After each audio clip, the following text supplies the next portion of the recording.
huruf kaf kita bunyikan seakan-akan berbunyi juga, n dengan g, ketika dia ikhfa kita samar-samarkan 2 sampai 3 ketukan. Nah, kalau kita sudah menengok atau mendengar video-video sebelumnya, itu mengenai ikhfa ini sudah paham sekali.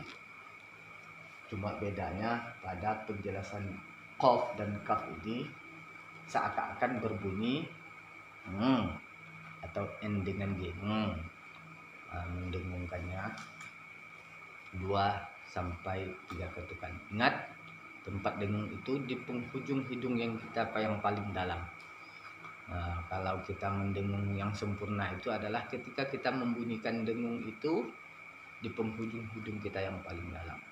Ini ada hidung kita, ada aliran napas kita sampai ke ke pangkal hidung kita di paling dalam.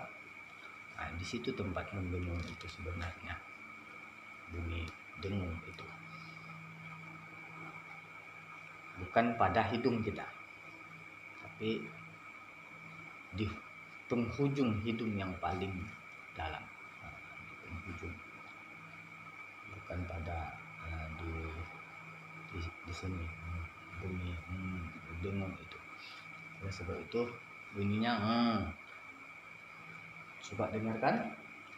Kakiku bakku kang kanikat naminal mukni maki kang kanika. Ada suara makmus di situ juga ketika dia mati. Desis sedikit, atau sama seperti ta,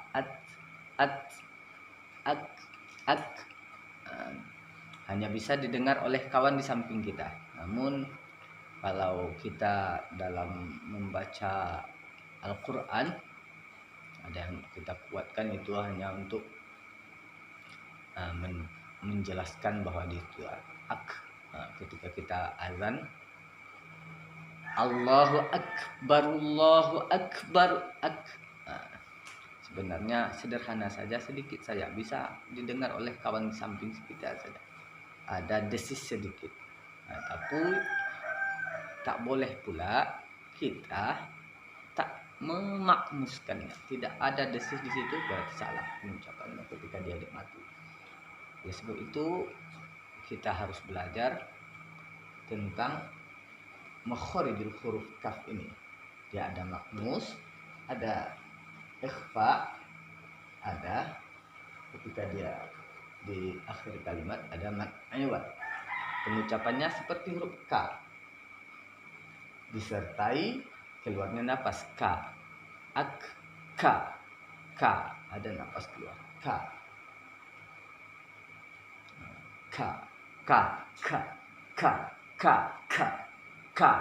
Jadi K. Kalau ada napas keluar itu baru. Kalau K saja tak ada napas keluar, tapi masih belum sempurna. Mari kita K. Ada napas keluar.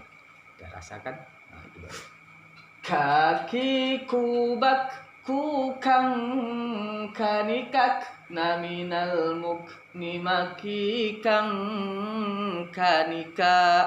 Agak kuatkan di sini tadi untuk mencontohkan al-makmus itu jadi bisa dipahami, semoga tak salah memahami. Kaki K ada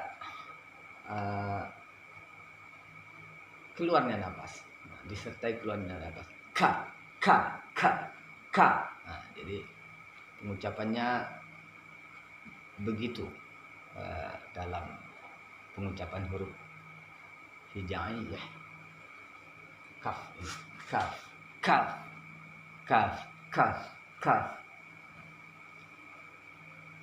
Sekali lagi K. Kalau saja hanya K tak ada napasnya keluar, itu masih salah. Mari kita biasakan K.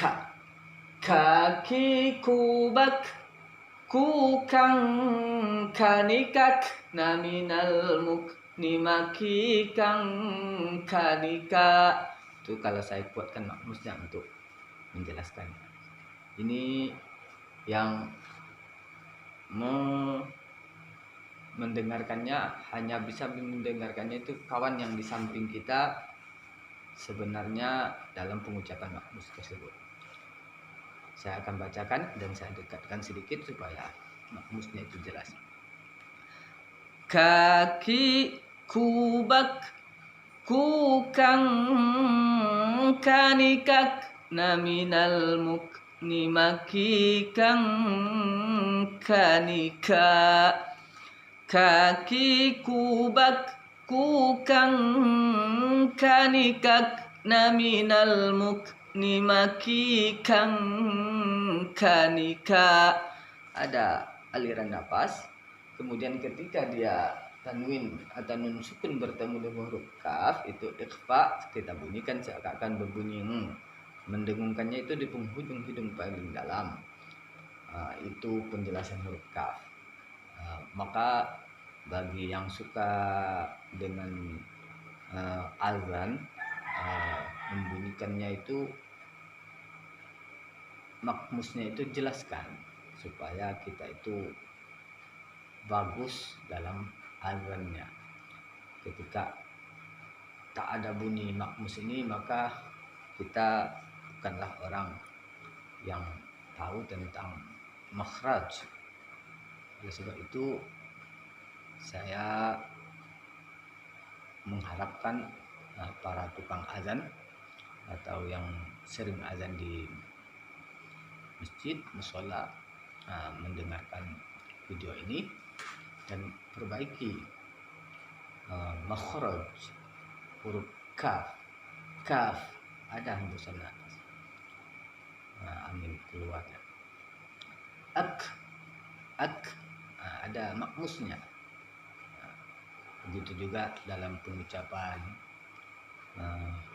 asyhadu alla, baguskan fasahahnya, baguskan tajwidnya. Memang dalam azan tak perlu tajwid kalau bagi orang Arab, tapi kita orang Indonesia wajib atau diharuskan untuk bertajwid karena bukan bahasa kita. Kita belajar bahasa Arab, sehingga orang yang mendengarkannya sebagaimana pemahaman yang dipelajarinya. Kalau orang Arab memang dia bahasanya bahasa Arab, salah dalam tajwidnya tak ada pakai aturan, mereka itu paham sama seperti kita. Dalam bahasa Indonesia saja banyak ragam pengucapannya, tapi tetap kita pahami tutur katanya. Begitulah kira-kira pemahamannya untuk kita supaya berhati-hati dalam tajwid, berhati-hati dalam fasahah makhrijul hurufnya. Sebab itu semoga apa yang saya sampaikan bisa bermanfaat, tidak hanya untuk diri saya sendiri, juga bagi kita semua, tidak hanya di dunia ini, juga sampai ke akhirat nanti kita mendapatkan barakah dari apa yang kita sampaikan. Dan juga bagi pendengar, bagi yang belajar, mendapatkan keberkahan dari Al-Quran, karena Al-Quran itu sendiri tersusun dari huruf hijaiyah. Sebab itu mari belajar Al-Quran, karena satu huruf dari yang kita baca kita akan mendapatkan 10 kebaikan. Benar kita mengucapkannya, baru kita dapatkan hak atas 10 kebaikan yang kita harapkan dari yang dijanjikan Rasulullah Sallallahu Alaihi Wasallam.